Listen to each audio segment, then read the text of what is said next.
¿Qué tal?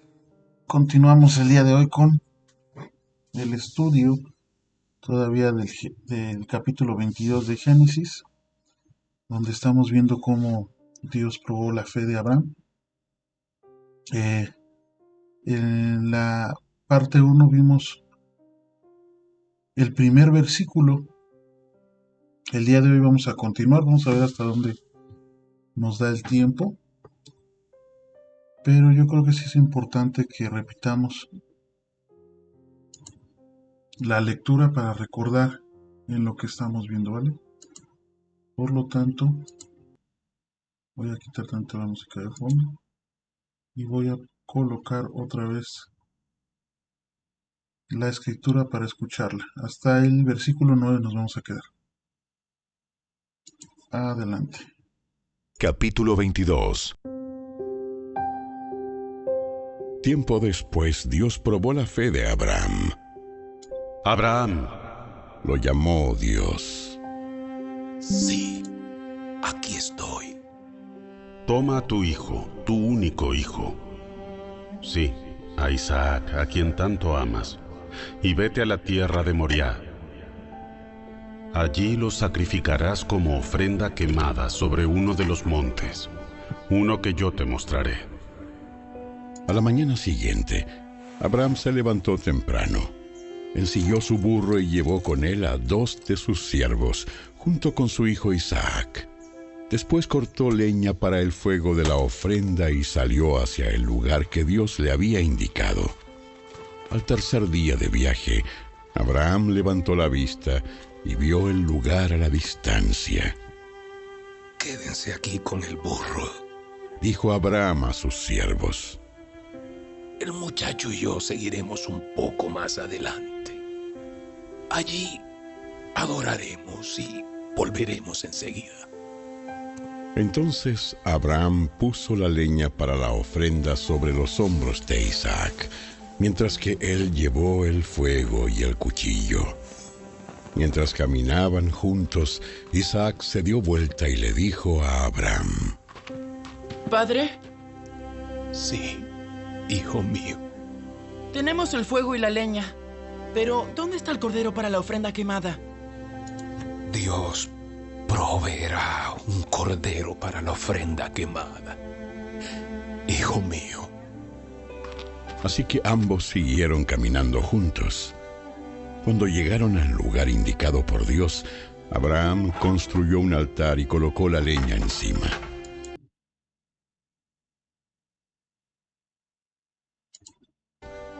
Cuando llegaron al lugar indicado por Dios, Abraham construyó un altar y colocó la leña encima.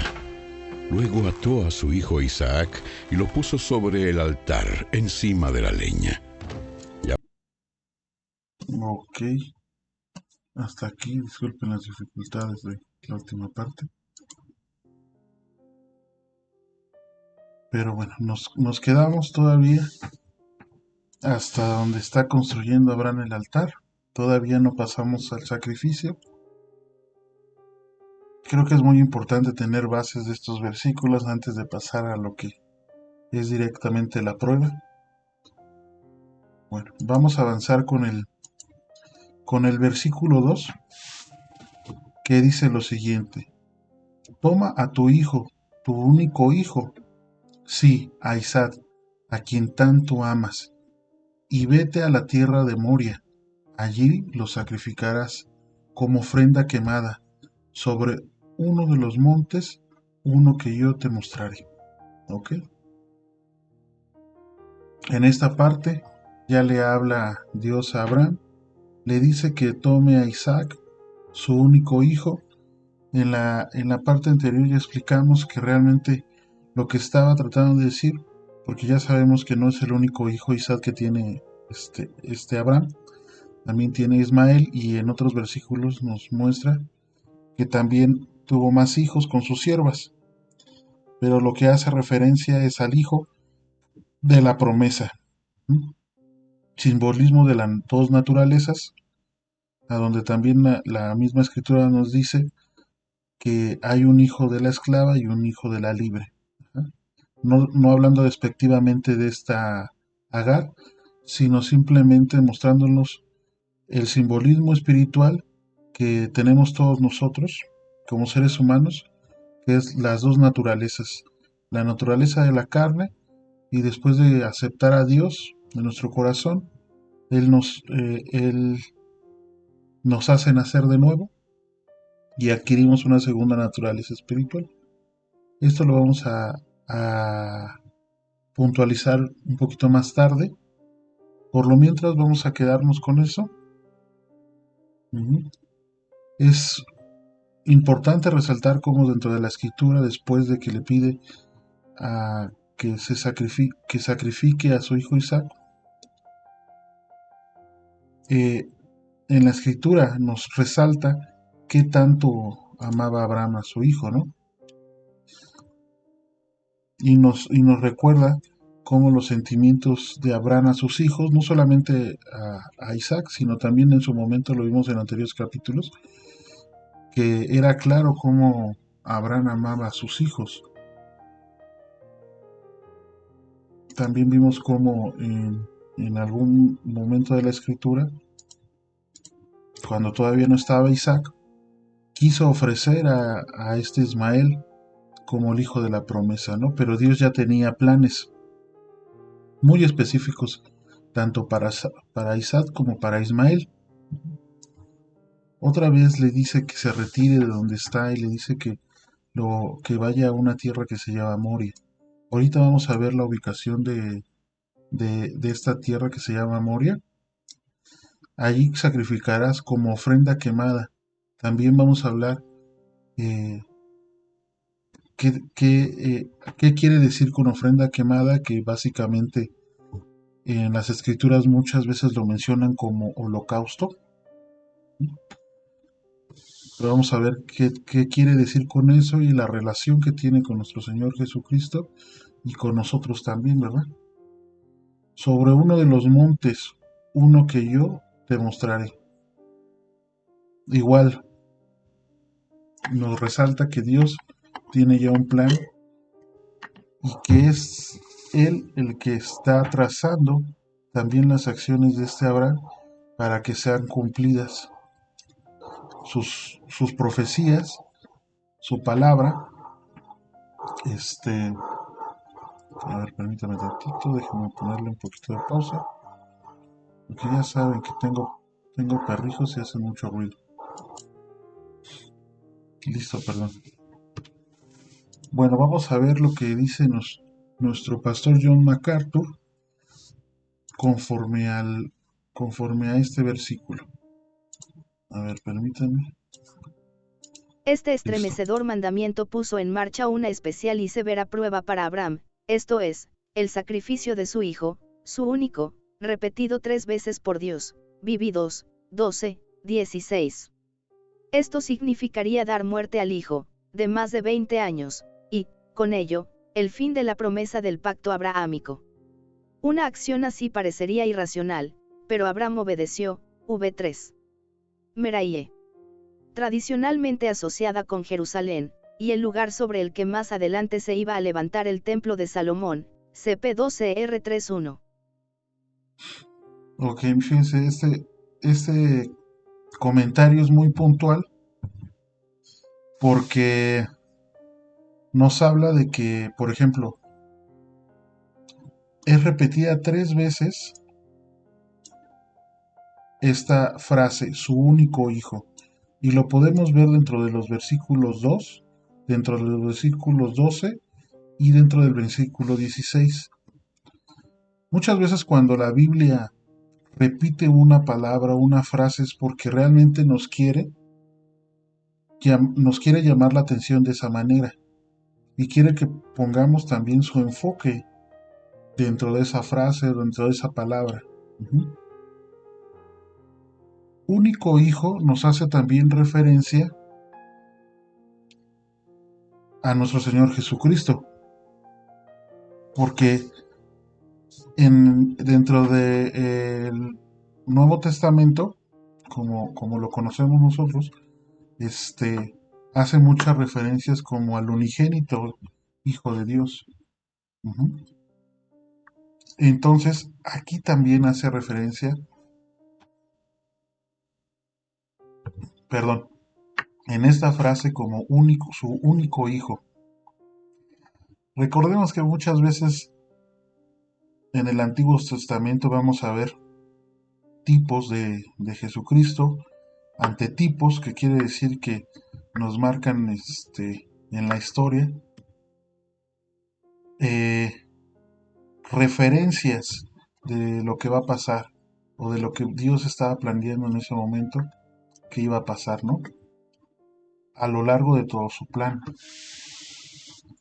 Entonces, básicamente también nos está dando muchas referencias de cómo iba a ser la vida de nuestro Señor Yeshua, ¿vale?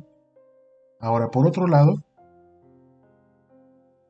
en estos momentos, por ejemplo, en las imágenes que tenemos, como esta nos muestra prácticamente un niño, nos podemos guiar con eso, ¿no? Pero muchas veces, eh, bueno, más bien, muchos de los que han estudiado estos temas piensan que ya Isaac era un hombre adulto, o joven por lo menos, ¿no? Que por lo menos tenía más de 20 años. Eso es muy importante porque posiblemente podamos pensar que lo que va a suceder después eh, pueda ser, digamos que, ¿cómo lo puedo explicar? Digamos que también tenemos que ver que Isaac tenía la suficiente fuerza y la suficiente edad para negarse, ajá, y que no le iba a ser complicado porque su padre tenía en estos momentos más de 100 años. Ujú. Entonces, las fuerzas de Isaac con las fuerzas de Abraham obviamente no eran las mismas. Entendamos que en algún momento Isaac iba a entender muy bien qué estaba haciendo su padre al formar un altar a donde principalmente su uso era el sacrificio de animales, el no ver un animal que tengan que sacrificar y luego amarrar a Isaac para ponerlo en ese altar, ¿sale? Entonces, digamos que nuestra naturaleza humana o nuestro pensamiento podría decir, pues, bueno, ¿quién se va a dejar a eso, no? Bueno, vamos a ver entonces con esa línea de pensamiento de que Abraham muy fácilmente pudo negarse, escapar de esa situación, pues ahora vamos a entender por qué Isaac aceptó eso, ¿no? Bueno, esto representaba ante Abraham posiblemente el final de la promesa que le había dado Dios. Imagínense en el pensamiento o pónganse un poquito en los zapatos de Abraham. Dios le había prometido tierras, una nueva nación, reconocimiento, una descendencia muy grande y que también iba a salvar por medio de él a muchas personas, ¿verdad? Pero todo esto iba a ser por medio de su descendencia y por medio de su hijo Isaac, ¿sabe? Ya era muy claro que la promesa no la iba a tener este Ismael, ni sus otros hijos que nacieron de concubinas. Por lo tanto, imagínense una mente humana, una mente que posiblemente no tenga la fe que Abraham nos muestra aquí, ¿no? Pues puede pensar o puede cuestionar a Dios de por qué estaba haciendo eso, si simplemente la promesa ya no iba a ser cumplida, que todo lo que le prometió pues estaba en duda. Sin embargo, a lo largo de toda escritura no vamos a ver eso. Simplemente no lo vamos a ver porque se muestra a un Abraham con una fe reforzada, una fe que confiaba totalmente a Dios y era fiel a Él. Entonces, como ya lo vimos en el anterior versículo, que lo tomamos como excusa, Abraham tenía en cuenta varias cosas para confiar en Dios. Y una de esas era de que él confiaba, y la misma escritura nos lo hace saber, que podía dar vida de la muerte. ¿Sí? Y que Dios siempre cumple sus promesas. Por lo tanto, es a donde podemos observar completamente y la dimensión de la fe que tiene Abraham en estos momentos, ¿no? Es por eso que mucha gente que no lo discierne así, se le puede ser irracional todo esto. Simplemente llegar a esta parte de la escritura es muy difícil.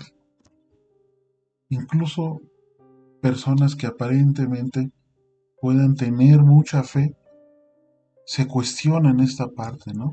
Es por ejemplo, hay mucha gente que yo he escuchado, bueno, qué bueno que Dios dio a su hijo, qué bueno que Abraham tuvo la fe, porque yo,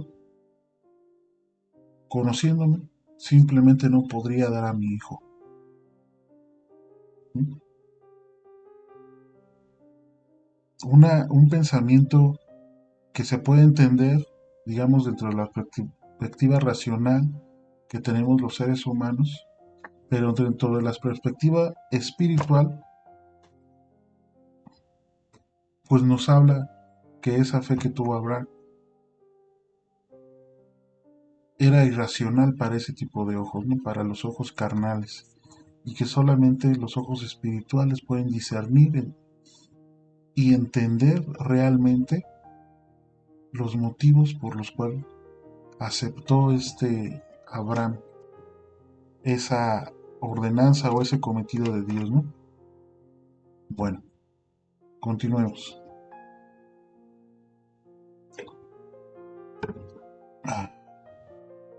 Muy bien. Aquí donde dice Moria, vamos a ver cómo se piensa que este lugar es después asociado a Jerusalén.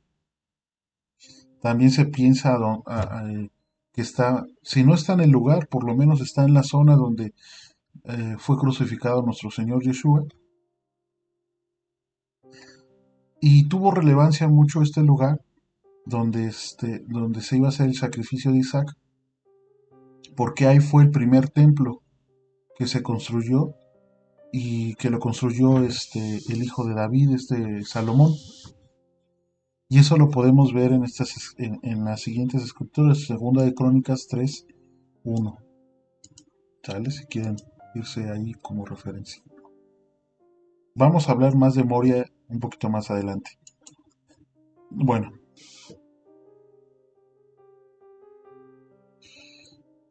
Vamos a ver qué dice Juan 3:16 para ampliar un poquito más el conocimiento de este versículo número 2 del capítulo 22. ¿Sale? Juan 3:16 de la Reina Valera. Porque de tal manera amó Dios al mundo, que ha dado a su Hijo unigénito, para que todo aquel que en él cree no se pierda, mas tenga vida eterna. Muy bien. Fíjense, remarcamos otra vez la palabra amor y remarcamos la palabra querer como un sinónimo de fe. ¿Sale? Esto es muy importante que lo vayamos teniendo en la mente, porque remarcamos fe y amor, y vamos a remarcar otras palabras porque estas palabras se juntan y nos hacen entender un poquito más lo que está sucediendo, ¿verdad? Por lo tanto, ahorita nos vamos a concentrar en esta frase: toma a tu hijo, tu único hijo. Ajá. Como ya vimos, hace referencia a nuestro Señor Yeshua, hace referencia a que también nuestro Señor Yeshua fue llamado Hijo unigénito, que unigénito es lo mismo, quiere decir único hijo. ¿Sale? De la misma, digamos que de la misma especie, de la misma criatura. Estamos hablando de que Isaac es considerado un hijo espiritual, de la parte espiritual de Abraham, ¿sí? O en otras palabras, un hijo de la promesa, ¿sale? Los demás hijos, sí, por ejemplo, Abraham pudo tener un hijo mayor que es Ismael, pero no está considerado dentro de la promesa, por lo tanto, por eso se le da énfasis a Isaac como el único hijo, ¿vale? Este versículo es muy bonito porque nos confirma cómo Yeshua es el único que al creer en él, primeramente reaccionan dos cosas. Nosotros no nos perdemos, encontramos el camino correcto de nuestra vida y de nuestra salvación. Y por otro lado, también nos habla de que al adquirir ese camino, tiene un final, todo camino tiene una meta, todo camino tiene un lugar a donde llegar, ¿verdad? Y es a la promesa a donde vamos a llegar, a la ciudad que nuestro Señor Yeshua nos está prometiendo, con nuevas situaciones, con nuevo ambiente sin pecado, y además donde vamos a vivir eternamente, ¿no? Para muchos posiblemente esto suena como de película, ¿no? O como esas películas que buscan, que los piratas buscan la fuente de la vida eterna, ¿no? Bueno, pues sí, posiblemente suene así, pero es una realidad. Y es una realidad que nosotros debemos de poner ya en nuestro corazón si tenemos fe en Dios. Y si amamos a Dios, ¿vale? Posiblemente no entendamos qué es la vida eterna, pero en algún momento también en las escrituras nos dice que nos va a revelar todas esas inquietudes que tengamos. ¿Sale? Ahora, vámonos a primera de Juan 4:9 y dice lo siguiente. En esto se mostró el amor, otra vez la palabra amor, de Dios, para con nosotros, en que Dios envió a su Hijo unigénito al mundo para que vivamos por Él. ¿Sale? Para que vivamos por Él. Referencias muy importantes. Dios envió a su Hijo unigénito. ¿Sale? Importante. Las escrituras son muy enfáticas en que solo hay un Dios. ¿Sale? A veces este tema es muy controversial. ¿Por qué? Porque la escritura a veces nos habla como si hubiera dos divinidades, ¿verdad?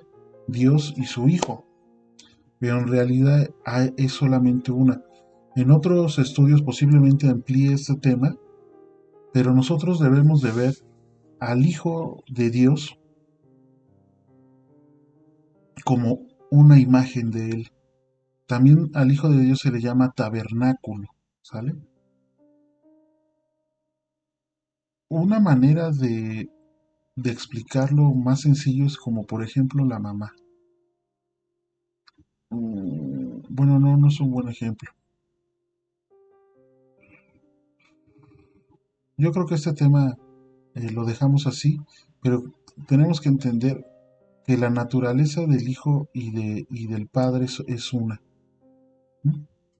No son dos divinidades apartes, es una divinidad que yo creo que a lo largo de estos estudios vamos a entender mucho mejor. Es un tema que se le debe de poner mucha atención, que por temas digamos de que no lo tengo preparado muy bien, pues no lo voy a tomar. Nos vamos a quedar con lo que la escritura dice. Pero, pero también nos muestra en este versículo para que vivamos por Él. Ajá. Es muestra de que nosotros, al creer en nuestro Señor Yeshua, tenemos una vida nueva, que de hecho lo habla en el Nuevo Testamento, ¿verdad? Cuando por ejemplo habla con Nicodemo, con un fariseo que lo fue a buscar y le explica qué es nacer de nuevo, ¿verdad? Ahorita nosotros también vamos a a tomar ese tema para explicarlo mejor. Si no es en este video, es en el otro. Pero es muy importante saber qué es nacer de nuevo. ¿Sale? Pero la única fuente para nacer de nuevo es creer con fe y amor en nuestro Señor Yeshua. Y si nosotros creemos en fe y amor en nuestro Señor Yeshua, estamos creyendo al mismo tiempo en fe y amor a Dios. ¿Sale? Bueno, vamos a continuar. Seguimos en este versículo 2. Vamos a complementarlo con segunda de Crónicas 3:1. Dice: comenzó Salomón a edificar la casa de Jehová en Jerusalén, en el monte Moria, fíjense, que había sido mostrado a David su padre, en el lugar que David había preparado en la era de Ornán Jebuseo. Nos habla de que este mismo lugar a donde Abraham iba a sacrificar a su hijo Isaac es el mismo lugar a donde Salomón edificó el primer templo, o aquí llamado la casa de Jehová, ¿verdad? Lo había elegido, ¿quién? David su padre. Una referencia también. Una referencia otra vez a nuestro Señor Yeshua.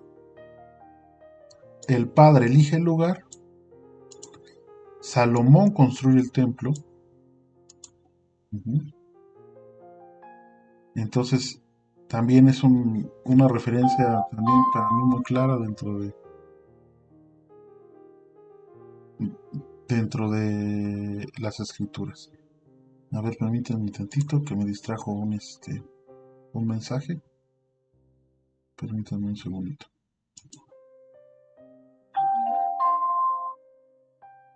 Ok, continuamos.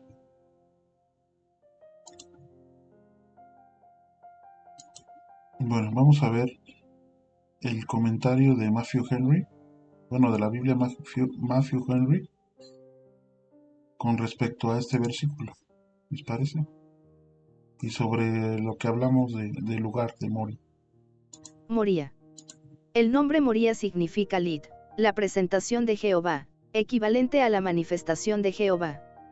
Sin duda se utiliza anticipadamente, y fue dado al monte sobre el cual se debía hacer el sacrificio, haciendo referencia a este evento y a la aparición de Jehová en ese lugar.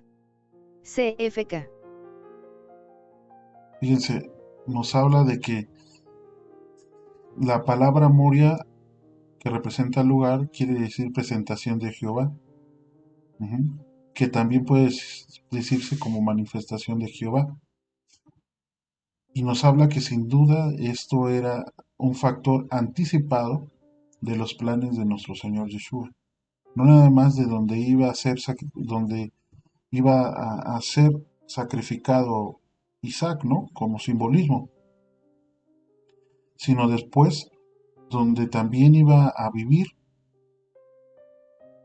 a donde iban a edificar más bien el primer templo, y donde posteriormente también se piensa que fue sacrificado nuestro Señor Yeshua.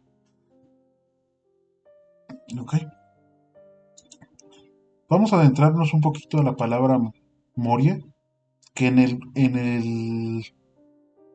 el hebreo se pronuncia Morilla, no Moria, Morilla.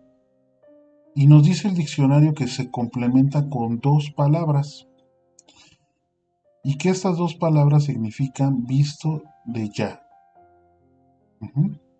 Ahora vamos a ver qué significan estas dos palabras, ¿vale?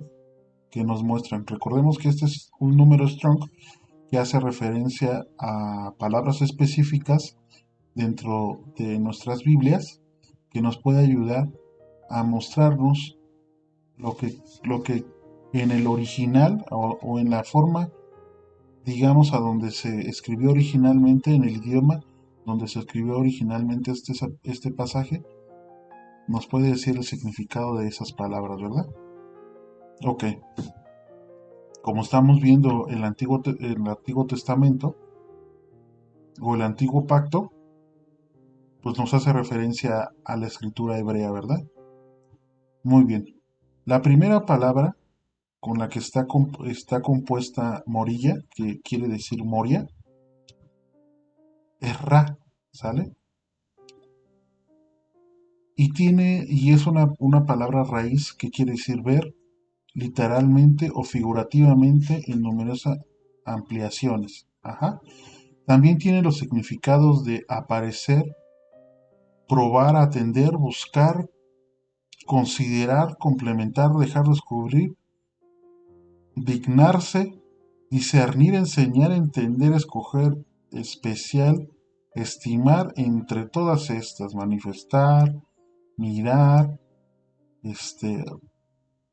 respeto, rogar, ver, tiene muchos significados esta palabra ra. Ajá.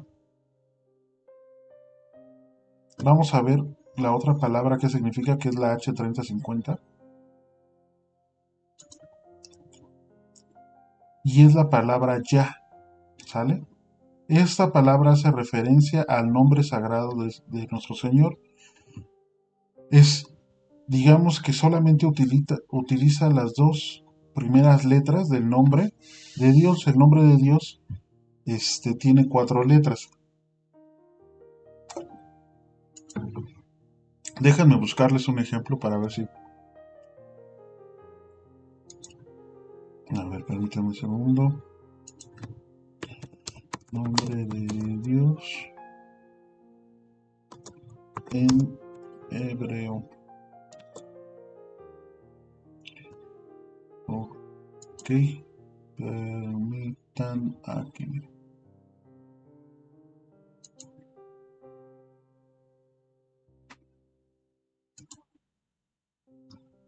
A ver, vamos a cambiar un poquito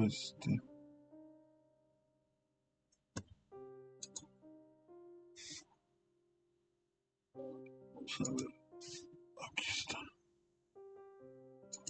Perdone. Ok, vamos a ver. Déjenme ver si puedo cambiar la escena, por favor. Ténganme paciencia un poquito. Soy nuevo en esto. No cabe duda, ¿verdad? A ver, vamos a ver si lo puedo ver.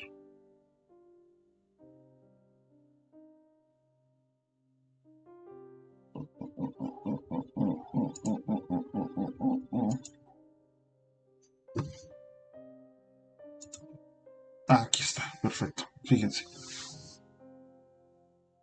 Aquí, como lo podemos observar, déjame ver si lo puedo. Este es el nombre bíblico de Dios. Está escrito en hebreo y se lee de derecha a izquierda. ¿Sale? Entonces, como ven aquí, permítanme un ratito. Como ven aquí, la primera letra se le llama Yod, ¿sale? O se pronuncia como Yod. La segunda es Hei, la tercera es Bab y la cuarta es Ei. A esto se le conoce como el tetragramatón, ¿sale? El nombre de Dios. Ok, esas son, digamos, las puras vocales. Porque en la escritura de los hebreos no había, perdón, estas son las consonantes, perdón. Porque en la escritura de los hebreos no había vocales, ¿sale? Entonces, regresándonos, ahora me voy a regresar. Fíjense en estas dos letras, en estas dos primeras letras, que dice yo y hey, ¿vale? Otra vez me voy a regresar. Ahí está. Muy bien. Fíjense en esas dos letras. Son estas dos letras, fíjense, que hacen la palabra ya. Y hacen referencia a como un diminutivo del nombre o acortan el nombre de Dios. Es, por ejemplo, yo me llamo Cristian, ajá, pero muchas veces me dicen Cris, sobre todo mis tías, ¿no? O mi mamá. Me dicen Chris, no me llaman Cristian porque simplemente lo quieren acortar, ¿no? Es lo mismo aquí, hace referencia al nombre de Dios y solamente se le dice ya, ¿sale? Pero bueno, vamos a continuar. Pero vamos a resaltar un poquito estas palabras, ¿no? Aquí nos dice en el diccionario que quiere decir visto de ya, ¿sale? Y sí, nos hace referencia a ver o a visión, ¿verdad? Pero imagínense si podemos ocupar las otras palabras para entender un poquito por qué se le llama morilla o moria, ¿verdad? Puede ser, por ejemplo, probar, lo que puede decir la prueba de ya o de Dios, la enseñanza de Dios, la exploración de Dios o incluso la información de Dios. También nos podemos ocupar como la representación de Dios o la reflexión de Dios o la visión de Dios. Este lugar adquiere todos esos significados porque Dios nos está preparando o le preparó a Abraham y a todos los de ese tiempo una visión de lo que iba a pasar en un futuro. Era una visión profética también de lo que iba a acontecer con la salvación de nuestro Señor Yeshua, ¿sale? Entonces, lo podemos traducir como la prueba o enseñanza que debemos de explorar, que busquemos la información, la representación que quiere decir para reflexionar, fíjense, la visión que va a tener este lugar, la visión que nos va a dar, ¿quién? Ya. Muy bien. En este mapa nos muestra más bien cómo o dónde está Moria, y Moria está aquí, miren, o en hebreo Morilla. Es este monte, fíjense, ¿sale? Déjenme agarrar otro porque este casi no se ve. Ok. Aquí está, fíjense. ¿Sale? ¿Y dónde estaba localizado Berseba? Aquí, fíjense. Aquí estaba Abraham. Y recordemos que Hebrón, digamos que fue el asentamiento que ocupó cuando se separó del otro, ¿sale? Entonces de Berseba se fue hasta Moria y nos dice lo siguiente el comentario de esta imagen. Abraham e Isaac recorrieron en 3 días las 50 o 60 millas, que son entre 80 y 100 kilómetros, desde Berseba hasta el monte Moria. Este fue un tiempo sumamente difícil para Abraham, que iba caminando a sacrificar a Isaac, su amado hijo. Increíble. Bueno, yo ya lo comprobé, y sí, más o menos caminando 5 kilómetros por hora, digámoslo así, que es el promedio que camina un hombre. Si te haces más o menos unos 3 días en llegar a esta distancia, ¿verdad? Más o menos son entre 80 y 100 kilómetros los que caminaron. Pero imagínense el tiempo. Esto nos hace referencia al tiempo. Primeramente, la escritura está bien porque nos va a decir más adelante que sí, que se hicieron 3 días para llegar. Entonces eso coincide con la geografía, ¿vale? Y segundo, también nos dice cómo era, imagínense ustedes como padres, los que son padres, ¿no? Y ustedes si no son padres, pues imagínense como si fueran padres. Saben que van a sacrificar a su hijo y 3 días de espera con ese pensamiento en su cabeza. 3 días. Imagínense qué dolor Abraham sintió en esos 3 días. ¿No creen? Que, que yo estoy seguro que también hay referencias sobre esos 3 días, una referencia profética que yo sinceramente no he estudiado, ¿verdad? Pero bueno, vamos a hablar un poquito sobre lo que dice este mismo versículo, pero sobre la ofrenda quemada, ¿sale? Y dice en Génesis 8:20, y edificó Noé un altar a Jehová, y tomó de todo animal limpio y de toda ave limpia y ofreció holocausto en el altar. Este versículo no es la primera referencia de un holocausto. La primera referencia de un holocausto nos los dio Caín y Abel. Nos dan la primera referencia de un holocausto un poquito antes, pero aquí nos deja mostrar cómo Noé utilizó un animal limpio para ese holocausto. Uh-huh. Y nos da una referencia de cómo se hacían los holocaustos. Se hacían con animales limpios, sin defectos. Tenían que revisar que no tuviera ninguna llaga, ningún hueso roto. Tenían que verificar que se viese sano, ¿sale? Que, que sea el mejor de la manada, ¿sale? ¿Eso qué representa? Representa también una referencia más a nuestro Señor Yeshua como el Cordero de Dios que quita el pecado del mundo, ¿verdad? A lo largo de toda la historia bíblica, no, sobre todo del Nuevo Testamento,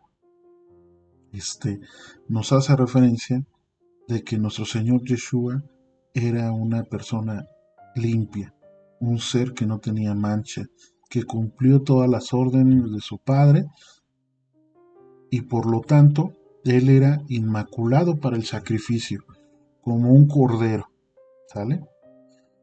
Esos son temas, digamos, un poquito más, que lo vamos a ver más adelante. Pero los sacrificios en estos momentos del Antiguo Testamento no eran con hombres, ¿verdad? Y eso, digamos que lo sabía Abraham.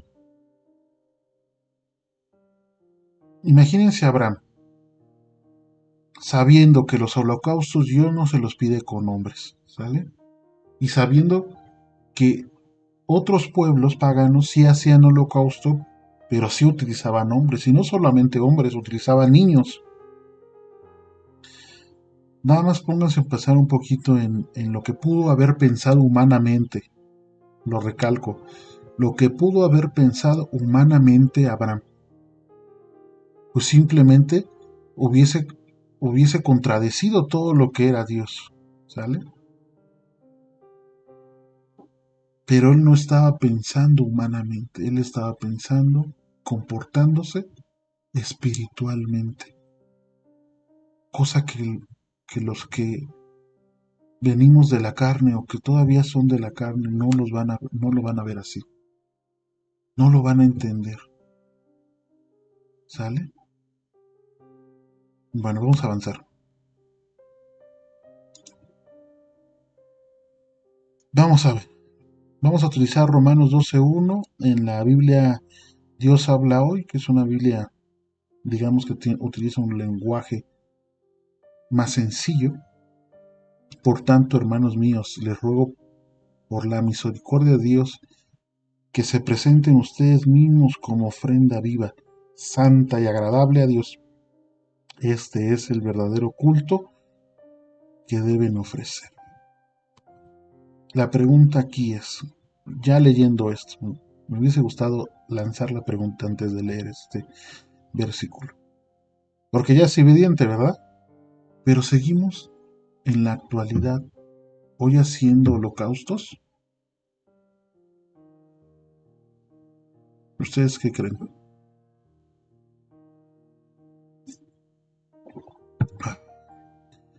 Si nos dice Pablo en Romanos 12:1, hermanos míos, les ruego que por misericordia de Dios, que se presenten ustedes mismos como ofrenda viva, santa y agradable a Dios. ¿No creen? Pues se podría decir que físicamente pues ya no tenemos que hacer holocaustos, ¿no? Pero sí espiritualmente. Y nosotros, gracias a nuestro Señor Yeshua, ya no tenemos que hacer ningún sacrificio animal, porque después vamos a detallar este tema, ¿no? Pero se les puede adelantar que esos sacrificios animales limpiaban a la gente, purificaban a la gente, pero no de una manera permanente, no de una manera, digamos, con la constancia que ahora tenemos, ¿sale? Nosotros, el hecho de tener la fortuna de vivir en una época donde se hizo el sacrificio perfecto, que fue el sacrificio de nuestro Señor Yeshua, nos limpia sin con ese mismo sacrificio estamos limpios todos, ¿sale?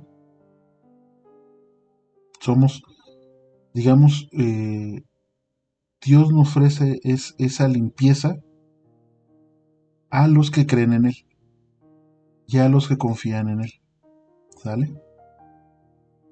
Por lo tanto, nosotros ya no tenemos que ofrecer constantemente sacrificios como los ofrecían en lo que llamamos Antiguo Testamento, ¿verdad? Hay más referencias sobre esto dentro de la Biblia, pero sí vale la pena recalcar que nosotros sí ofrendamos cosas y nos ofrendamos a nosotros mismos, ya no como una ofrenda de un animal, ¿verdad? Sino nuestra vida es la misma ofrenda. ¿Y por qué nuestra vida es la misma ofrenda? Porque nosotros también estamos sacrificando las idolatrías que hay en nuestro corazón. Dios nos da las armas para luchar con una naturaleza que constantemente o que ya hemos sacrificado como nuestro Señor Yeshua. Y eso lo vamos a ver un poquito más adelante. ¿Vale? ¿Y cómo podemos ofrendar? Pues siguiendo la santidad. ¿Y qué es la santidad? ¿Qué es santo? Ya lo habíamos visto en otros versículos. Simplemente es la separación de las cosas de este mundo, y esa separación ¿a dónde tiene que ir? Pues a los brazos de nuestro Padre, a los brazos de nuestro Dios, rechazando todas las cosas de este mundo y observando y volteando la mirada a Dios. Ese es el verdadero sacrificio que le agrada a Dios. Y que se le fue revelado a Pablo. Los holocaustos los vamos a ver y vamos a entender con más profundidad cómo debemos sacrificar nuestra vida a nuestro Señor, Dios. Porque esas simbologías nos va a ayudar a tener más fe, ¿sale? Por ejemplo, el fuego se utilizó como una simbología, o nosotros lo podemos ver como una simbología de la purificación.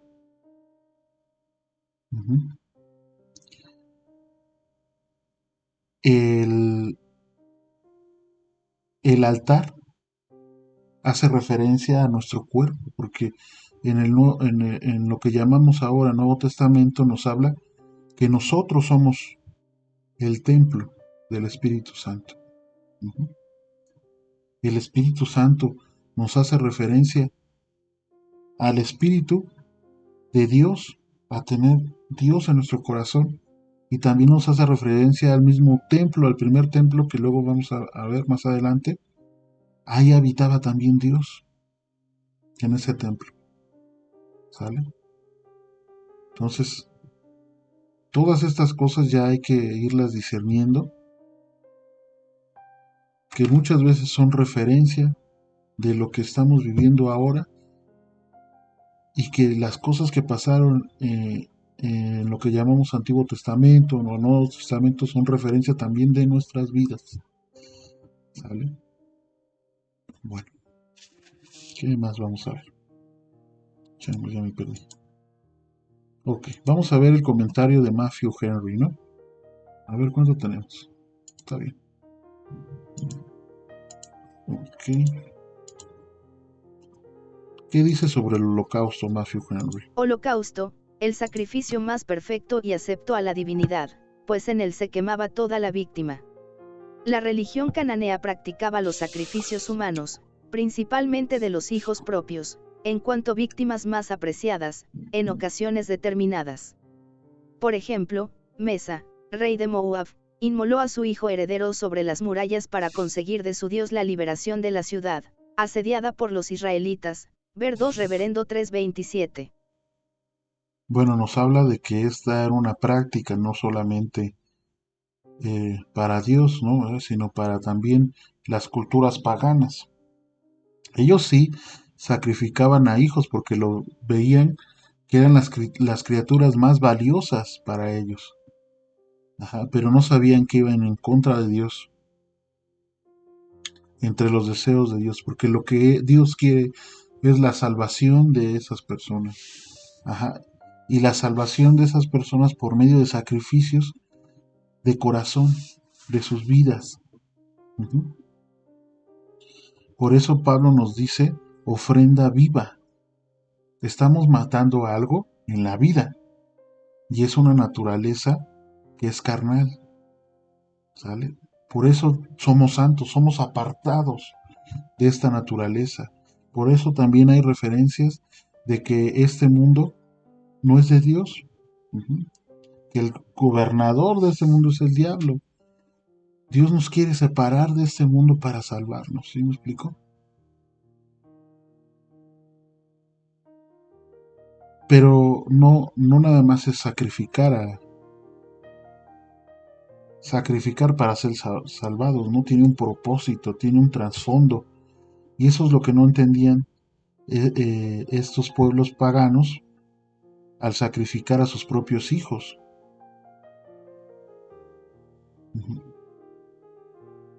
Bueno, vamos a seguir. En la última parte donde le habla a Abraham que esta ofrenda quemada se iba a realizar en un monte que él iba a elegir, en la Biblia de Matthew Henry nos habla sobre eso. Dale, vamos a escuchar qué dice. Mililitros. Mililitros, archivos. Perdón. Yo te diré. La razón humana concluiría simplemente o que la promesa le ha mentido, o que el mandato no venía de Dios sino del diablo, pues hay una contradicción manifiesta. Si Isaac ha de ser muerto, la promesa es vana, pero si la promesa es válida, es imposible que este sea un mandato de Dios. Mililitros. Este de mililitros es realmente la persona que realizó este comentario dentro de la Biblia de Matthew Henry. Ok. A ver, este sí lo voy a leer porque dice: la razón humana concluiría simplemente, aquí me equivoqué, o que la promesa le ha mentido, o que el mandato no venía de Dios sino del diablo. Claro, sí, o sea, por ejemplo, es lo que les decía, o sea, Abraham en ese momento tenía muchas cosas en la cabeza, no solamente que Dios le estaba pidiendo que sacrificaría a su hijo, al hijo que tanto ama, sino que también esa decisión era en contra de posiblemente todo lo que había hablado Dios con Abraham o le había enseñado, ¿verdad? Él simplemente obedeció por fe porque sabía de antemano los motivos o las convicciones y las maravillas que le mostró Dios para que él tuviera esa fe, ¿verdad? Dice, dice el diablo, pues hay una contradicción manifiesta, claro, si realmente lo vemos en los ojos de la naturaleza carnal, ¿verdad? Si Isaac ha de ser muerto, la promesa es vana, claro. Y lo tenía así presente, yo tengo en mi corazón que eso lo tenía presente Abraham. Pues ¿por qué? Pues porque la misma escritura nos dice que él sabía que Dios podía levantar entre los muertos, ¿sale? Entonces, de alguna forma, también Abraham estaba convencido que la promesa iba a ser cumplida, ¿sale? Y entonces él sabía que aunque iba a morir posiblemente Isaac, no iba a ser en vano la promesa. Porque dice aquí hasta el último, porque si la promesa es válida, es imposible que este sea mandato de Dios. Porque si la promesa es válida, es imposible que este sea un mandato de Dios.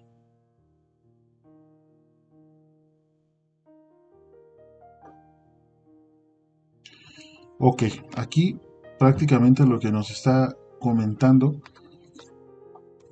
es que al sacrificar Dios a Isaac, pues no se iba a cumplir la promesa, ¿verdad? Si no lo sustituía o si no lo resucitaba, ¿sale? Entonces esto iba a dar pie a que posiblemente Abraham pues pensara que ese mandato no era de Dios, sino posiblemente del demonio, del diablo, ¿sale? Pero sí fue de Dios, porque más adelante vamos a ver qué pasa. Ahorita no lo adelantamos. Ok. A ver, vamos a ver qué dice aquí. Vamos al versículo 3. Bueno, yo creo que hasta aquí le vamos a dejar. Porque ya son 57 minutos. Sí, yo creo que sí. Nos vamos a acabar aquí este versículo. Vamos lentos, sí, vamos un poquito lentos, pero seguros. Cada versículo que tocamos, cada significado que tocamos, son muy importantes para realmente entender el trasfondo de este sacrificio, entender nuestra salvación y entender el plan de Dios. ¿Sale? Este capítulo 22 para mí es muy importante porque tiene mucha sabiduría de Dios. Y yo prefiero verla poco a poco, aventarme todos los versículos con contextos generales y no detallados, ¿verdad? Entonces, vamos a agradecerle a Dios esta oportunidad de tener otro tiempo de estudio. Y vamos a orar. A ver, permítame un segundito antes de orar. Te damos gracias, Padre mío, por mostrarnos esta porción de tu palabra, Señor, que trae tanta sabiduría. Te damos gracias, Señor, porque nos has enseñado que, aunque ya no se hacen los holocaustos con animales, porque se cumplió el holocausto perfecto nuestro Señor Yeshua, nosotros todavía tenemos que seguir sacrificando a esa naturaleza carnal que tenemos, Señor. Y que tenemos que seguirnos esforzando, Señor, en encontrarte, en buscarte, Señor, en acrecentar esta naturaleza nueva que tenemos espiritual, porque estamos convencidos de que nacimos de nuevo, Señor, estamos convencidos de que tu salvación está dentro de las promesas que nosotros seguimos, Señor, y que tenemos esa seguridad de que tú nos has elegido, Padre mío, para en algún momento estar en tu presencia, Señor, y disfrutar de todas las promesas, de todo lo que nos has hablado que vas a cumplir, la vida eterna, Señor. La pasaremos contigo y ya no habrá más estos problemas que tiene nuestro mundo, Señor. Y nuestro cuerpo, Señor. Nos vas a quitar este cuerpo que solamente obedece a cosas carnales, Señor. Y nos vas a dar cuerpos perfeccionados, Señor, donde no van a estar contaminados, Señor, con ese pecado que tanto nos hace sufrir. Te damos gracias, Padre mío, porque aprendemos tantas cosas de tu palabra, Señor. Fortalécenos, fortalece ese Espíritu Santo que has puesto en nosotros, Padre, para que nosotros podamos compartirle la palabra a otras personas, para que también tengan la fortuna de decir que son tus hijos, y poder ser herramientas tuyas, Señor, con mucha humildad, con mucho amor. Te damos las gracias por seguirnos preparando en este camino. Te lo agradezco en el poderoso nombre de nuestro Señor Yeshua. Amén. Bueno, chicos, o chicas, no sé quién haya abierto este estudio. Les quiero agradecer.